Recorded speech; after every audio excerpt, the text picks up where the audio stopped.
Новиот сој на коронавирус, познат како Делта или индиски, се рашири во 92 земји и предизвика страф од можен четврт бран во светот.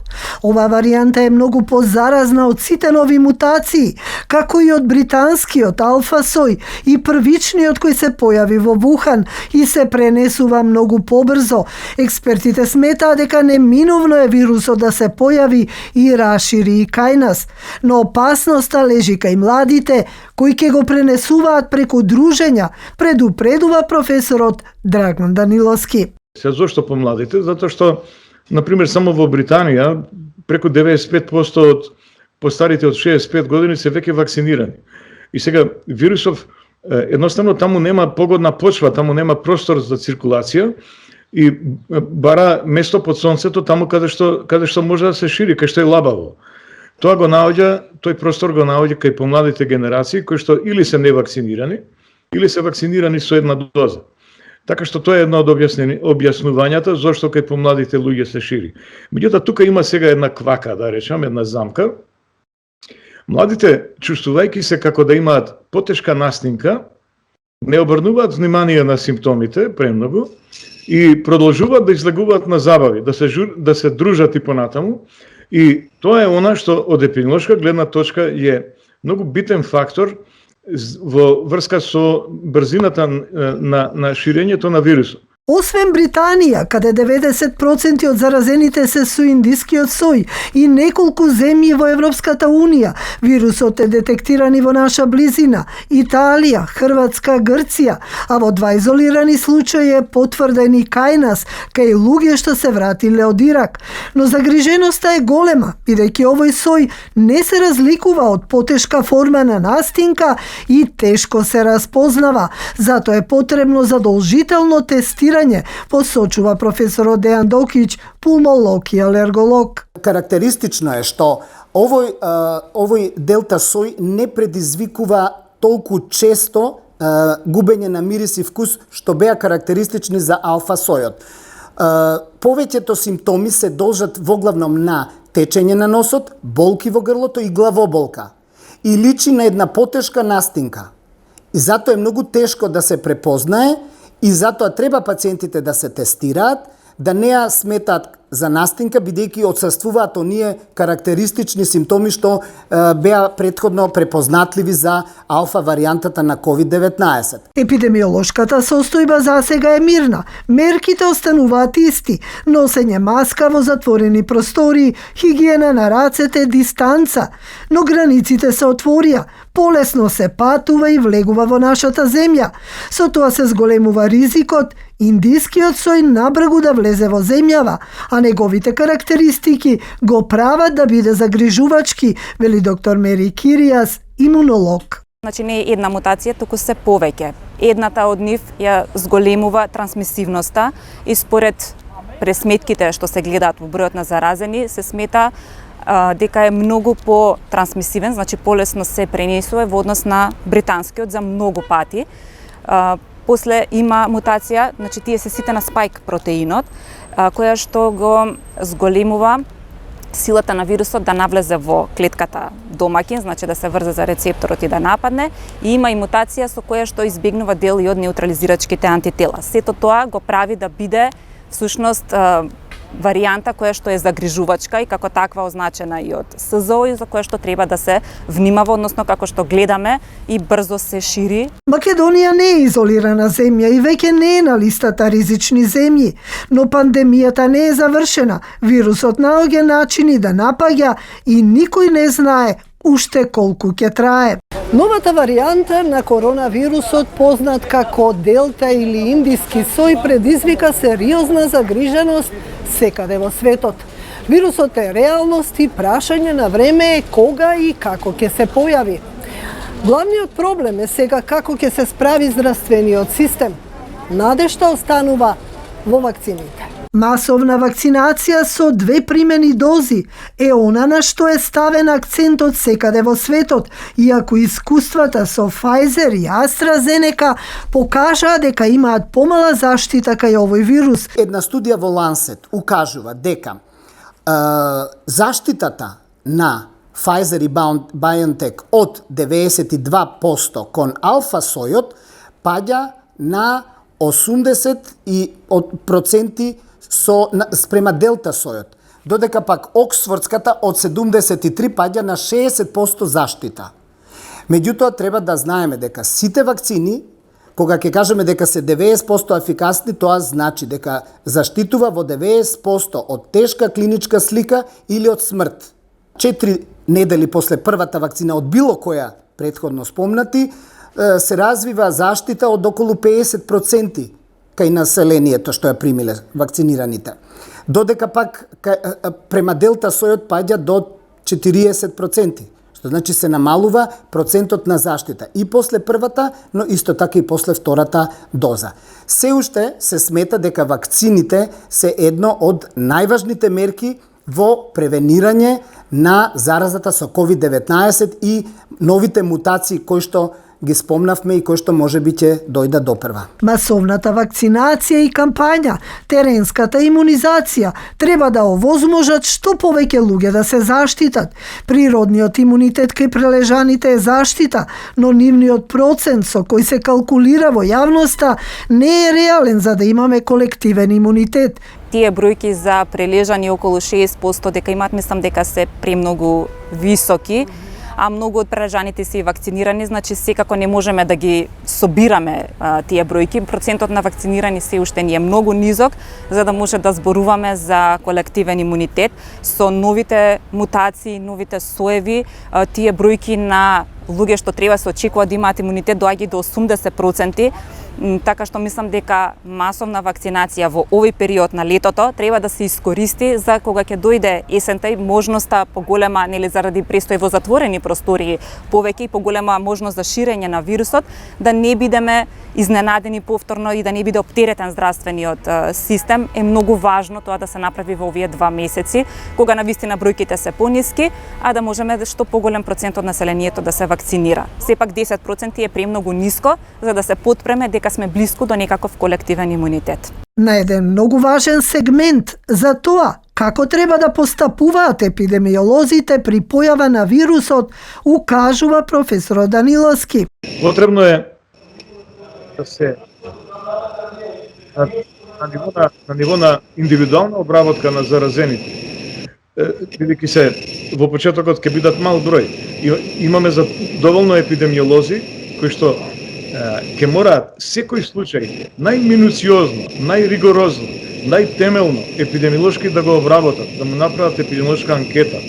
Тоа значи да му ги идентификуваат, да му ги лоцираат сите негови контакти со кои што тој имал работа, бил во контакт пред да се зарази, но и откако се заразил, откако добил симптоми, ако и понатаму се движел, нели? Кои му биле и контактите откако добил симптоми. И тие контакти да се изолираат и да се внимава таа изолација да се почитува. Тоа е и на крајот, додека ќе биде уште мал број случаи, секој од тие случаи да му се направи типизација, секвенционирање и типизација на вирусот. Да видиме колку што е можно по-реално колкава е распространеноста на делта мутант. За да не се повторат грешките, Даниловски вели, лекарската комора задолжително да ги ревидира сите лекари кои отстапувале во лекувањето и давале премногу антибиотици, да организира предавања за ова и да изготви протоколи за лекување од ковид на сите нивоа, на примарна, секундарна и терцијална заштита, а Министерството за здравство да се погрижи да се спроведуваат. Модуларната болница е затворена, на инфективната клиника веќе се примаат и други пациенти. Тука многу луѓе оздравеа, но и многу починаа. Стравувањата се дека новиот сој може да направи уште поголем пустош. За да не се случи тоа, да не се повтори минатото, треба што поголем опфат со вакцинација и зајакнат здравствен систем. Така најдобро ќе се справиме со новите мутации, за да не изненадат на есен и да не однесат нови човечки животи.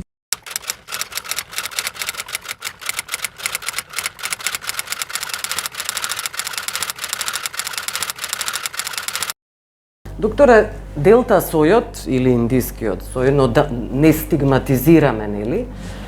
Е всушност голема опасност за целиот свет. И некои од земјите почнаа да се затвораат. Зошто Македонија тоа не го прави? Веројатно тоа се должи на стабилната епидемиолошка состојба. И нормално е дека во период кога веќе го поминавме третиот бран имаме релаксирана епидемиолошка состојба, дека ни остануваат на располагање два инструменти, а тоа масовно едниот од нив е масовно да ја продолжиме вакцинацијата и да спречиме евентуален силен трет бран, кој што би можел да биде значително ублажен доколку имаме висок број на вакцинирани луѓе во државата, и вториот е да ги следиме активно сите оние епидемиолошки статистички мерки, согласно кои што можеме да ги модулираме превентивните мерки. Сега во моментот кога имаме многу низок број на заразени и кога оние два случаи кои што беа суспектни за индиски сој секвенционирани како такви се спроведени со помош на посебна изолација до болниците каде што се сместени, се уште нема реална опасност од тоа да стравуваме дека индискиот сој е реална закана за нашата земја. Меѓутоа, повторно, ќе морам да напоменам дека мораме будно да ја следиме ситуацијата. Има предпоставки и сега има многу теории, всушност научни откритија се уште нема, се базира на истражувања. Зошто е толку опасен овој индиски сој и зошто вакцините се всушност отпорни на него? Вака, значи, прво, овој сој има две основни карактеристики што го разликуваат од останатите и што може да го направат варијанта за загриженост, ствари веќе е дефиниран како варијанта за загриженост. И првата и основна карактеристика е лесната преносливост. И таа лесна преносливост е зголемена веќе на значително ниво, односно 60% е поголема преносливоста на тој сој во затворен простор и 40% е поголема преносливост на отворен. А последиците? А последиците се дека можете да имате значително поголем број на оние што ќе се заразат, кои ќе бидат на помал простор во пократок временски период, истите да добијат многу потешка клиничка слика во двојно поголем број и двојно повеќе да биде бројот на смртни случаи како резултат на инфекција со сојот.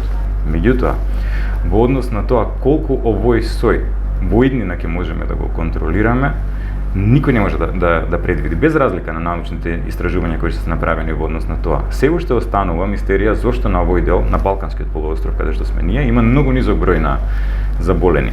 Меѓутоа, во време на летни одмори, кога имаме голема миграција на луѓе од едно на друго место и можност да се пренесе вирусот од едно на друго место. Се зголемуваат тие можнота, апсолутно. Кога велите мистерија, во Велика Британија има објаснување зошто има толкава експлозија всушност. Заради тоа што многу патуваат. Богатите, моćните земји финансиски секогаш се повеќе на удар. Но прашањето се однесува за вакцините. Еве што вели американскиот експерт Фаучи. Тврди дека Pfizer е ефикасен, всушност сите вакцини кои Америка ги признала. Сега прашањето е зошто тој смета дека овие вакцини се, а не воопшто не говори за останатите, дека можеби се отпорни од сојот. Можам да претпоставам, веројатно се фокусира на вакцините кои што им се достапни за анализа. Тоа се Pfizer, Moderna, Johnson & Johnson и AstraZeneca. Вие истото дали можете да го тврдите за Македонија? Не, значи... Зошто кај нас акцентот е и на Спутник, многу повеќе всушност, и на кинеските. Не, значи јас сметам дека сите вакцини кои што се дизајнирани врз основа на оригиналниот вулкански сој, ги има извонредните ефикасни карактеристики во однос на британскиот сој. Она што е карактеристично за новиот делта сој, што е многу сличен со алфа сојот, со британскиот сој, е дека имаат многу слична антигенска структура. Така да она што беше функционално, што беше ефикасно во однос на британскиот сој, е многу очекувано да биде ефикасно и во однос на делта варијантата, во однос на индискиот сој. Така да анализата, веројатно на американските власти на Фаучи, на нивниот институт за јавно здравје, се фокусира врз основа на податоците кои што им се релевантни, достапни и кои што им се јасни. Сигурно дека не прават шпекулации, дека одат на тоа да кажат дали другите вакцини се ефикасни или не. Меѓутоа, ако следиме она што се како официјални информации од земјите каде што имате делта сој, а во употреба се и вакцините не само на Спутник, туку на Синопарм и на Синовак, ќе видите дека има висока ефикасност и на овие вакцини во однос на новиот делта сој.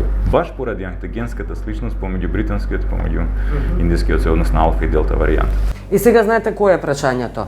Велите дека овие вакцини се отпорни, но тоа не значи дека луѓето не може да заболат. И сега прашањето оди и понатаму, доколку заболат, вие знаете дека ефектите, односно последиците можат да бидат страшни за неколку месеци, можеби и за година. Така покажуваа истражувањата. И тоа се истрабувањата на научниците. Тоа значи дека треба се уште да се носат маски практично. Да, превентивните мерки мора да останат на сила додека не се заврши процесот на вакцинација и додека не се создаде колективниот имунитет. Магичната бројка која што долго време се споменува е 70% од целокупната популација на секоја земја за да имаме колективен имунитет. Меѓутоа, како одминува времето, како имаме све повеќе и повеќе нови варијанти кои што на некој начин намалуваат ефикасноста на вакцините, многу е веројатно дека таа бројка ќе треба да биде и зголемена. И тоа го кажа и Фаучи пред некој ден кога зборуваше токму за ефикасноста на вакцините, дека не треба да се постигне магичната бројка од 70% вакцинирани од целокупната популација. Тоа е старата приказна. Да, тоа беше дедлайн од 4 јули да прогласиме победа над пандемијата, како што прогласивме победа 4 јули уште по Втората светска војна. Значи за нив идејата на денот на победата беше да се победи и пандемијата. Меѓутоа на 4 јули не го постигнаа магичниот број од 70% и без разлика на тоа што не го постигнаа, нивната порака беше дека не треба да се застане на бројката од 70%, туку дека треба да се продолжи со вакцинацијата за да може да се постигне тој колективен имунитет. Ајде за Македонија да се фокусираме. Малку се вакцинираат. Видете оваа бројка. 180.000 останале од оние што се пријавиле. А во државава, според Венко Филипче, 600.000 вакцини доаѓаат. Се работи за Pfizer и за Sinovac. Што правиме со нив? Загрижени ли сте дека очигледно има антиваксерска популација?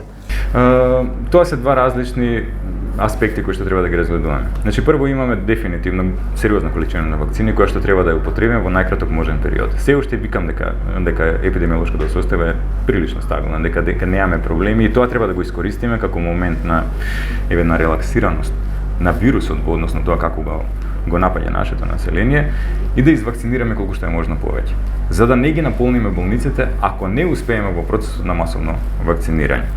Од друга страна, доколку имаме 600.000 вакцини што ќе ги употребиме, се уште и со тие 600.000 вакцини нема да го постигнеме оној број на 70% вакцинирани од целокупната популација. Колективниот имунитет се создава врз основа на апсолутниот имунитет, значи тоа е имунитетот на оние што ја прележале болести, имунитетот на оние што стекнале имуност преку пасивна имунизација, односно преку вакцинацијата.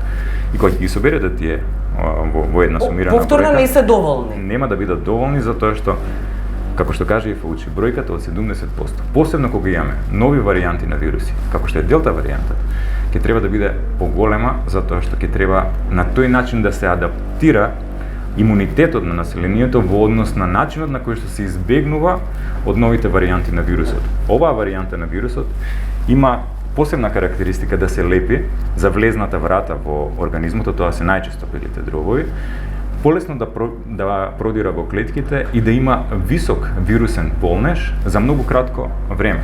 Нешто што е сосема различно од тоа што го гледавме кај претходните варијанти.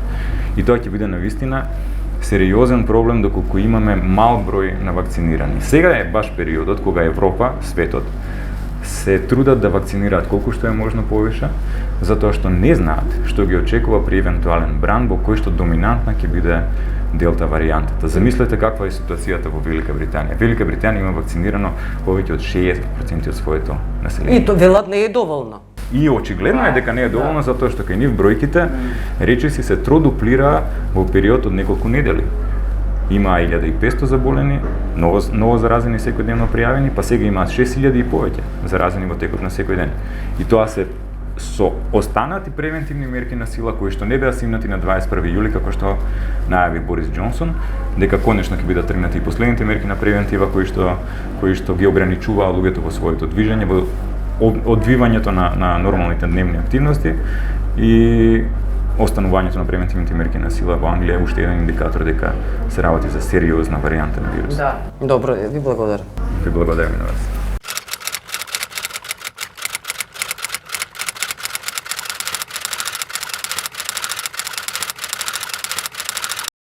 Зуки, индискиот сој е причина, најголемата причина Британија повторно да се затвори, односно да ги наметне рестрикциите. Од што всушност стравува? Поточно речено, не наметна нови рестрикции, остана во сила постоечките кои што кои што требаше да важат до 21 јуни.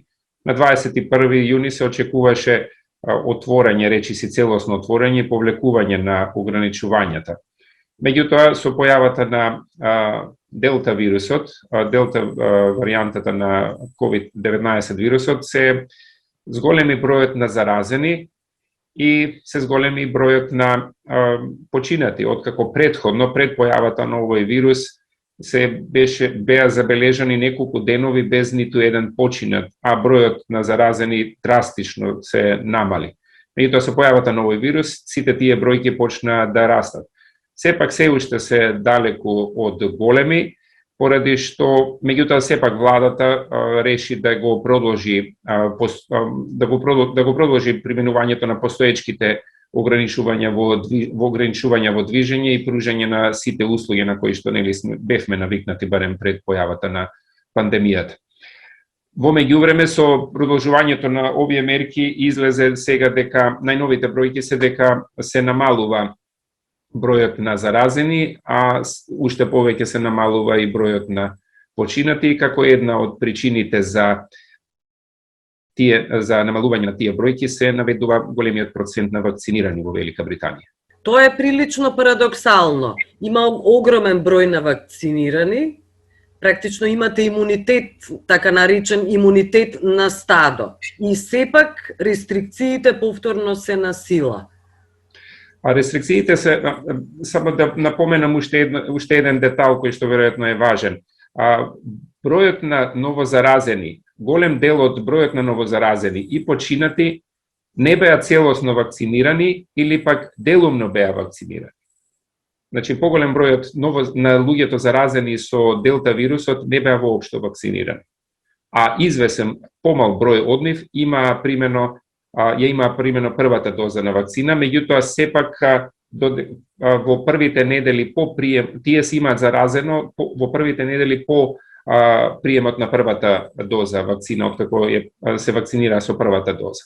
Значи, податоците зборуваат за тоа дека тие кои што одбиле да се вакцинираат, сушност биле најизложени на овој нов вирус, односно на оваа нова варијанта на вирусот, и тие што настрадаа за жал од тој вирус излезе дека не биле воопшто вакцинирани. Во секој случај, имунитетот на стадо е постигнат. Во голема мера во Британија најновите податоци од денеска се дека 9 од проценките се не е прецизно испитано, меѓутоа проценките се дека 9 од 10 жители на Велика Британија имаат веќе антигени. Тоа, велат стручњаците, се уште не е гаранција дека некој не би се заразил или некој не би завршил во болница, меѓутоа сепак веројатноста да се случи тоа е многу помала поради присуството на антигени во телата на жителите на Велика Британија. Големи се дебатите, особено во научниот свет, во светски рамки, околу видот на вакцини. Во Британија исто така се подигна всушност бура AstraZeneca вакцината. Дали сега овој тип и кои типови се сметат дека го покриваат овој Делта сој? Има ли такви податоци?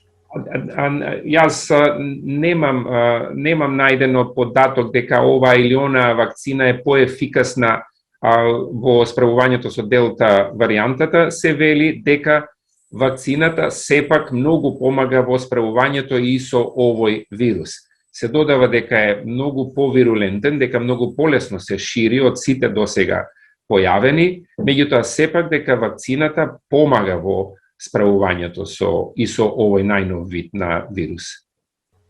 Кои се објаснувањата во Британија? Зошто е вирулентен, зошто е многу поопасен од останатите соеви кои се појавија? Имаше и британски сој и повеќе за тој сој воопшто не се крева врева.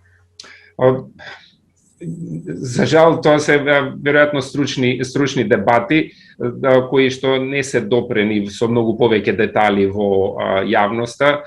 Јас немам експертиза во тоа поле, не би можел да зборувам зошто. Едноставно се кажува, се потенцира дека е повирулентен, односно позаразен, полесно се шири од сите досега појавени. Кои се точни причини, немам пристап до тие стручни објаснувања. Добро, Зоки, јас ти благодарам за овој разговор.